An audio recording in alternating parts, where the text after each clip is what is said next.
This is Austin, Texas. It's a hipster city in NASCAR country, but behind me is a $400 million experiment in whether the US can be won over to Formula One, the world's most popular motorsport. It's called the Circuit of the Americas, and it's taken years to get to this stage. I've come to Austin to find out whether Formula One can convert the world's largest market for sponsorship revenues and for the television rights on which Formula One depends. Between November the 16th and November the 18th this year, an estimated 120,000 fans are going to fill the area behind me, paying on average more than $400 a ticket. That's a relatively low price for a facility like this, and they're only going to account for about 30% of the total revenues of this venue, if everything goes according to plan.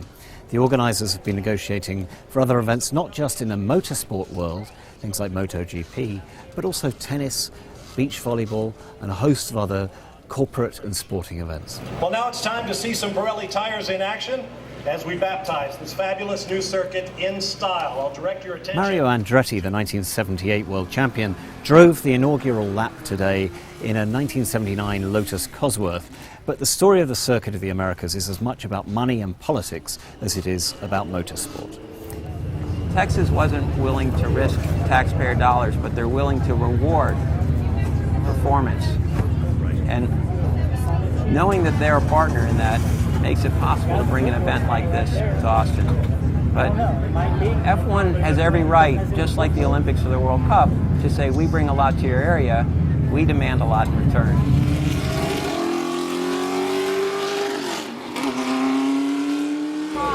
There's 20 million potential customers with 200 miles in what we call the Texas Triangle, which is Dallas, Houston, San Antonio, and then Austin is really central Texas, right in the middle of it. The vision of the partnership was to create a dynamic motorsports entertainment complex that can be a destination.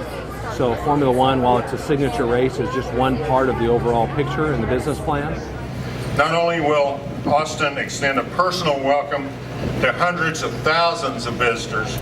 Having spent more than $450 million to open this facility, the organisers of the Circuit of the Americas are promising an even bigger payback.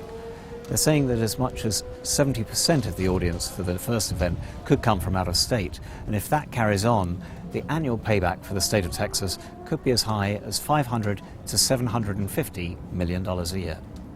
Andrew Edgecliffe-Johnson, Financial Times, Austin, Texas.